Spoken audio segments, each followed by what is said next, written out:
true, those who love, move, and sought their values passionately, diligently, and didn't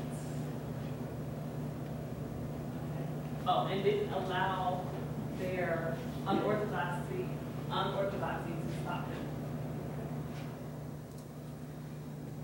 So the righteous Fred Phelps, founder of the Westboro Baptist Church, strengthened by his love for God, aided by his faith, urged by his supporters, undaunted by the onslaught of New Age acceptance.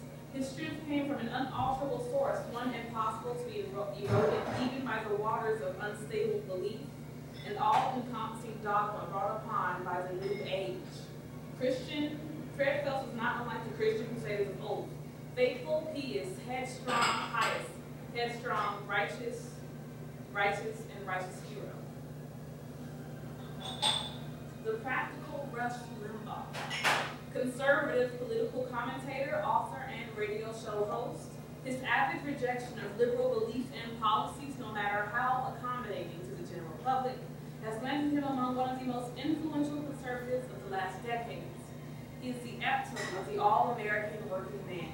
He worked his way up in the radio show industry and used it as a platform to propel himself into an honorary member of the 1994 Republican caucus.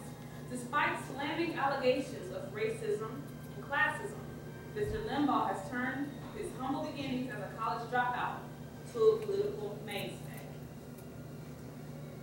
The humane Donald Sterling, the perfect mix of tradition and progression, a preserver of his personal way, a man whose beliefs maintained him throughout his life. He married a good, pleasant, civilized woman, and only toyed, if you will, with the subhuman barbaric or half-barbaric half-breed. He didn't keep very good company with blacks, but he did make some dreams come true by employing them. His personal views of their insignificance and indignities didn't keep him from interacting with them. They only kept him from anything more than what they could offer. Life is, after all, a giant merge and acquisition agreement. He merged his business with his black players, his pleasure with his half-breed, and acquired quite a bit. The innocent, O.J. Simpson. Hero to the black community, black male superstar, black male wealth, power, prosperity, black male who was faced with opposition from a judicial system molded not around him, but the woman he murdered and won. Years of racial tension mounted into this one moment and peaked with ultimate symbol of freedom for the black community. The acquittal of a black man, how inspiring, how beautiful.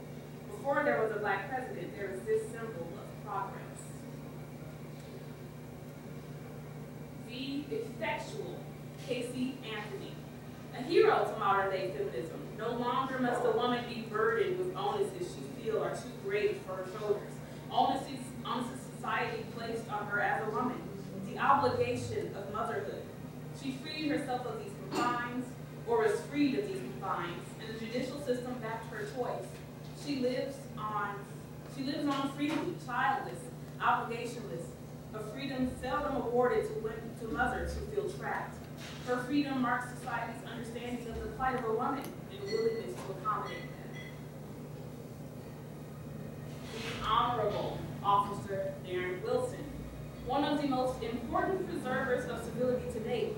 His public execution of an unarmed teen civilian and later indictment of any charges set the precedent for another indictment, or lack thereof, a week later.